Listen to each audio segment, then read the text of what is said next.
Hello, everyone. I'm here because I'm an author, but I'm also here because of questions. Questions that my readers in elementary school and junior high and high school sent to me over the years about what happened to the slaves who came into Canada after they read If I Just Had Two Wings and Send One Angel Down. I didn't have those answers, and I was busy with other books. But their questions haunted me and haunted them. They asked me, what happened to the slaves' families that were left behind? Were they ever reunited? Were the slaves safe once they came into this country? Did they survive? And were they safe?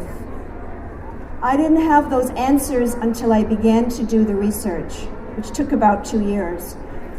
And while I was doing it, I hit upon a catalyst. And a catalyst is a spark that makes you want to do something. Once I found this image, this story, I had no choice but to go ahead and write the book.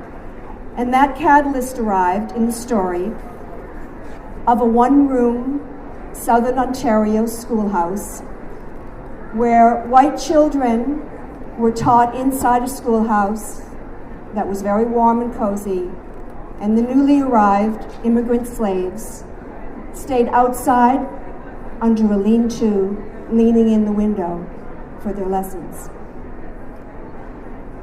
That made me want to write this book. That made me want to take a trip again to the Underground Railroad and the sites to see, was that the treatment that they received everywhere, separate and unequal? So what I found was that it depended where you came and what year you came. Toronto was a wonderful city for the runaway slaves because of abolitionists and free blacks who were already there. I discovered a little community in Fort Erie called Little Africa, where as soon as the slaves crossed over, they could work, make money, and move on. I was haunted by a story of a black boy who came in the early 1800s with his family in a big wave of immigration from the States. He was murdered. They never found him, never found the person who murdered him, but that was the story that went around Chatham in the early 1800s. And that ghost kind of sits over this whole story.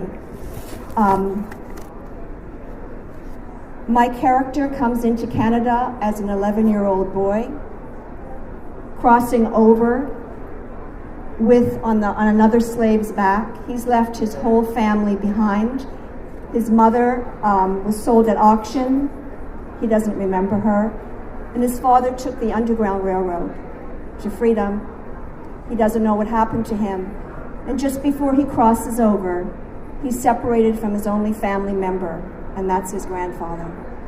So I think that when the immigrants came into this country, they came with only half of themselves and had to find the other self here in this country. So I tried to give a retrospective of all the new revisionist research about that life. I'm going to let Solomon speak for himself now. This is him, and he's looking back over his life. And he's talking about the education that he received in this country, finally. Back then, all those years ago, I didn't own words the way I do now, didn't guess their power. How they can carry your wishes across years and miles and wrap around someone far from reach. It was my teacher who first drilled letters into my mind, but it was old Ezekiel, the one who remembered, who set me to wondering. If no one tells your story, then it's not real. What happened? No one will know about these scars inside you or anything about your grandpa if you don't say it. And now these words come to me shining like silver nickels in the dark, whole spillings of them to sprinkle over these pages. This book is dedicated to all the slaves who crossed over and all those left behind. Thank you.